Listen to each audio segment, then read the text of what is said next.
So we're going to be reacting to why we can't stop dictators by verse. North Korea, Right, China, Russia.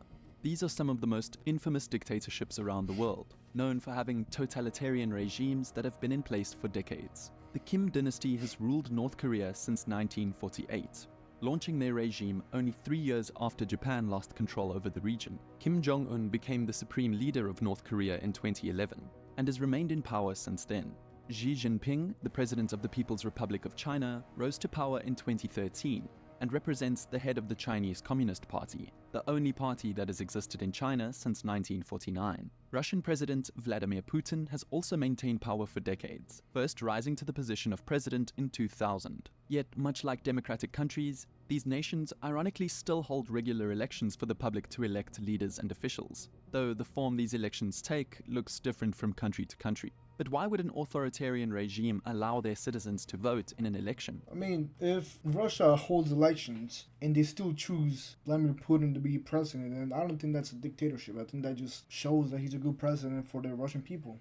If he's a good leader, then yeah, keep him in power. But if he's doing shit like Pol Pot that we saw in the last video, you can't have that. Didn't Salvador also get rid of the 2-term law that prohibited a president to run for more than 2 consecutive terms? Pretty sure that's what happened. So now he can run for president as many times as he wants. What's the purpose of it if the outcome is already decided before the people even cast their ballots? Well, to understand why elections are still held in countries run by dictators, we first have to look at how elections unfold in these countries, and why it seems the dictator already in power, no matter how brutal, always comes out on top against their competitors. Let's take a look at North Korea.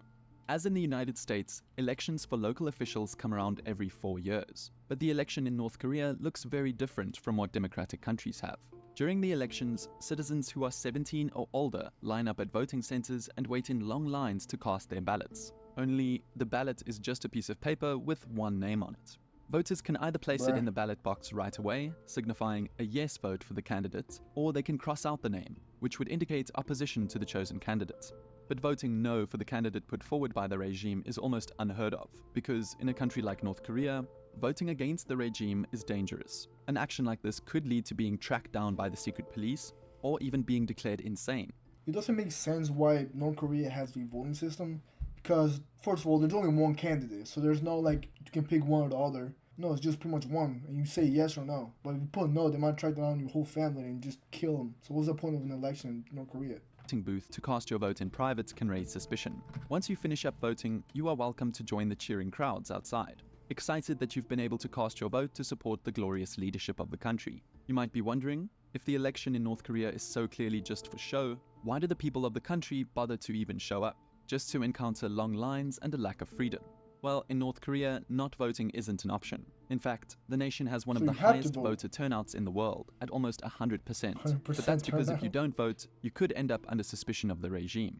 Similar to North Korea, China holds elections, but in a highly limited capacity. In China, deciding who will become the president of the country doesn't lie in the hands of the people by way of popular vote. Rather, the president is elected by fellow members of the government in China's version of Congress. Truthfully, members of the Chinese Communist Party are the ones who put forth a candidate to become the president. This candidate is then voted in with no opposition put forth. Although people don't directly vote for the president, China does allow its people to vote for local officials in direct elections at the town or village level. But even for these local roles, the candidates go through a stringent nomination process, and the Chinese Communist Party has a lot of authority to monitor who can appear on the ballots. And after the local elections take place, the question becomes, how much power do these so-called elected officials actually have? The answer is that usually they have little actual power. Instead, the true local power lies with the regional Chinese Communist Party officials. This makes the elections practically inconsequential, at least from the perspective of giving the Chinese people a voice in their government. Like North Korea and China, Russia's elections are heavily fixed as well. But the country does so in a way that tries to actually make it seem like they're real, even though everyone still knows they're not. Presidential elections come about every 6 years in Russia, and presidents are elected through a 2-round popular vote. In the first round, all candidates compete for votes. If one wins a majority, over half the votes, the election is over and that candidate wins. But if no one has a complete majority, the top 2 candidates run against each other in the second round of elections to determine who wins the majority. The actual election process is very similar to a democratic nation like France's process, with Okay. electronic voting counting systems, multiple candidates representing different parties on the ballot, and multiple rounds. In Russia, the candidates are allowed to campaign freely in the months leading up to the election, or at least under the illusion of freedom. It may sound legit on the surface, except none of the candidates running against Putin actually have a chance of winning, because none of them are actual threats, and Putin makes sure of that. The actual candidates who could win are of course banned from running. There's no greater example of this than Alexei Navalny, arguably Putin's biggest rival to date. He of Okay. course was barred from running in the 2018 presidential election due to this reason. But not only that, he was poisoned by a Russian nerve agent in 2020 and barely survived after being treated in Germany. Upon his brave return to Russia, he was arrested and sentenced to 19 years in prison. He finally met his 19 years fate in just prison? weeks before the 2024 election, where he died of so-called natural causes while in a maximum security corrective colony all the way in the unforgiving Arctic Circle just weeks before the election. Yeah, This, okay. of course, is just the key Yeah. footnotes of his life, We as he's also definitely been believe arrested that. countless times on fabricated He definitely died of natural causes. Yeah, okay. charges, had countless friends living in exile or assassinated, and of course his political party, Russia of the Future, has repeatedly been declined official registration by the Russian government. You don't even have to be a true threat to be barred from running. Just being someone with an opposing viewpoint can do it. Boris Nadezhdin, a former member of the State Duma, was the only explicitly anti-war candidate in the 2024 elections, and although he passed the initial stages of the election process, was also eventually disqualified from running. Now, of course, he probably would never have won the election, and to be honest, Navalny probably wouldn't have won in 2018 either, but that's not really the point. If you pose a threat in even the slightest way, you are banned from running. While at the same time, the Kremlin's control of basically all the media means media coverage is largely focused only on Putin, and in a positive light, while everyone else basically gets nothing, if not relentless attacks instead. The only way around this is through the use of a VPN, which is an app that hides your IP address and safeguards your internet connection through an encrypted tunnel. This way, the Russian government wouldn't be able to see what type of journalism you're looking at. Anyways, if you're a journalist criticizing Putin, you'll just be assassinated like Anna Politkovskaya was. Really? And if you're a critic, even if You're pretty much gonna die if you go against his beliefs. I didn't know that. you're powerful, you'll have the same fate, such as former Deputy Prime Minister of Russia Boris Nemtsov. The stifling of threats built up over time along with complete media and voting control is why Putin has been leader of Russia for over 2 decades now, as well as being elected to his 5th term in office in 2024 with 88% of the popular vote. There are other smaller nations that share commonalities with these dictatorships. One of these countries is Belarus, which shares a border with Russia and is a close ally of the larger authoritarian country. Its leader, President Alexander Lukashenko, has been in power literally ever since Belarus became independent. So, for 30 years now, over 6 5-year presidential terms. It's for these reasons that he's been referred to as Europe's last dictator. He employs many of the same tactics as his close ally Putin, by only allowing for candidates loyal to him and his policies to compete in lower-level elections. While he denies being a dictator, in the last presidential election in 2020, the initial main rival planning to run against him, YouTuber Sergei Tikhanovsky, was arrested 2 YouTuber. days after announcing he was going to run and sentenced to 18 years in prison. His wife, Sviatlana Tikhanovskaya, who ran in his place, was forced into exile in Lithuania after the elections too. All opposition candidates have filed appeals to the Central Election Commission calling for the results to be invalidated, and the European Union doesn't even recognize the results of the elections either. These types of systems are common. I mean, I feel like that's one way to stay in power, but it's not one way for the people of that country to even look up to you in any way. I feel like they would hate him. Besides, like the army, because they kind of had to follow their orders. So as an army, your opinion doesn't really matter. But for the people, I feel like everyone just kind of dislikes him if you're rigging elections to elect for a new president. And I feel like that's one of the things that happened in Venezuela, where we were able to see pretty much one of the most rigged elections ever. Because from what I saw from social media, no one liked the president of Venezuela right now. Was in Maduro. I'm pretty sure he has connections with like cartels and mafia. So he is a danger to his own country because he's bringing in drugs into America from Venezuela. I'm pretty sure he's involved in that. And you can see that none of the Venezuelans actually liked him. Like there's not one video of a big crowd of Venezuelans cheering for that president. They all kind of hated him. So yeah, it's not really true democracy if the elections are rigged to make it seem like the people have a choice on who their leaders are. All over the world in authoritarian regimes.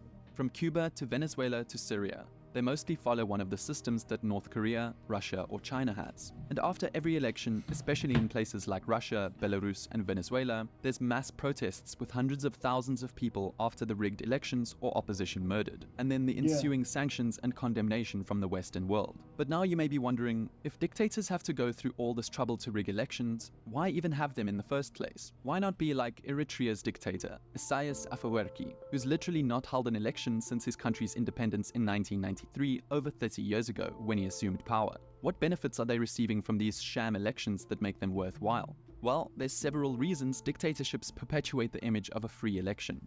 The first and most basic reason comes from history. Elections have not always been as common as they are now. We might take them for granted, but during the period of the Cold War, most authoritarian regimes didn't hold elections, because what was the point, right? The government and their citizens and the rest of the world knew who would win, so why waste the energy? Well, that changed after the Cold War, which propelled the United States to the top of the international food chain, with its allies in tow.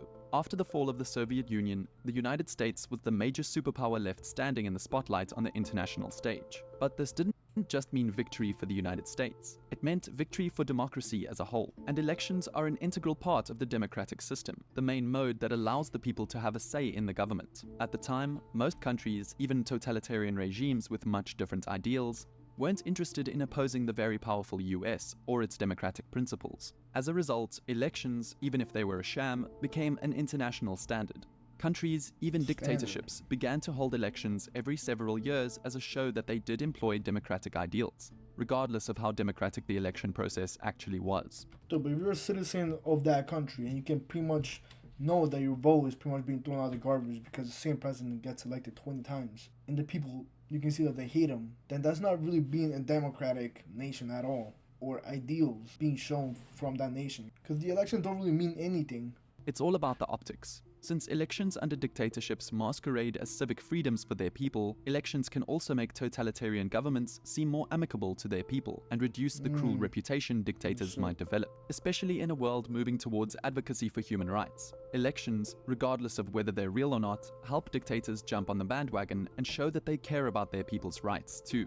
It looks much worse if a government strips the right to vote away from its citizens than if it allows its people to go through the motions of a sham election. Key to this too is that if it does seem like the dictator is, well, being a dictator, then they lose access to a wide range of international forums that they find attractive to participate in. Not only because it gives them more wealth and a seat at important tables, but it also gives them international legitimacy and recognition, something which the international community often ignores when there's no elections at all. So as a result, you can see in this graph the jump in national elections each year around the world. In 1946, the elections per year was around 30, and this steadily increased over the decades. By 2012, there were 80 per year. No country wants to look like a nation that doesn't give its people a voice on the international stage. So elections became an institutional habit around the globe. Elections also provide other long-term benefits for dictators, if they play their cards right. Ironically, they can actually lead to a stronger and more stable regime over time, because elections serve as major propaganda tactics for totalitarian leaders. Take North Korea, for example. Elections there are viewed as a mandatory part of life that unifies the country and is supposed to drum up morale among the people for their leader. In North Korea, Election Day is treated as a national holiday of sorts. Masses of people cheer on their government after they cast their vote in support of the continuation of the Kim dynasty and its chosen officials. It's a major event in the country that displays unity. Dude, fucking just look at that. That looks so creepy. They have at least the same amount of people in each circle, like they were forced to dance. And they're all walking the same way. Strength for the Kim regime and I feel like they were forced to dance to look good in front of a camera that was going to be shown to the nations. stability for the nation as a whole. In Russia, the election can serve as a strengthening tool as well. When the election is a landslide victory for the incumbent, of course it serves as another piece of propaganda for the government. State-controlled media outlets are able to advertise that the president received a huge percentage of votes. But there's another dimension to elections that make them even more appealing to dictators. Elections provide a unique opportunity for the government to analyze their country and sniff out competition within it. Elections that seem to allow for a potential shift in command bring the opposition and critics out of the woodwork as they become more vocal with their opinions in hopes of inspiring change. This means that the government can silence opposition and political figures who could pose a threat to the regime's continuation in the future. Meanwhile, elections can be used to indicate where exactly the leader is slipping in popular support. and subsequently where to target more propaganda. It also shows them how stable their regime actually is, because if they're genuinely uncontested, then they're probably good for a while. Then there's the intimidation via an overwhelming victory on election day, yet another tool to stifle the opposition. If the votes are counted and the incumbent has won yet again, it's bound to intimidate critics and opponents, and make them think twice about speaking out against the regime.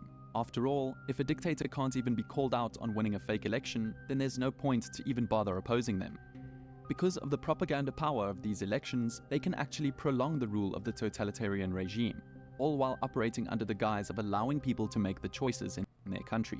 On the flip side, of course, elections can pose major issues for totalitarian regimes because they bring the risk of heightened opposition to the dictatorship around election time. Elections tend to encourage more political involvement and a potential desire for change, so these periods can actually become the most fragile periods for dictatorships. Just like how elections bring the critics out in full force, it also gives them an almost power-like boost as people get excited about the politics. So it makes these people even more likely to put their ideas into practice and take action against the regime.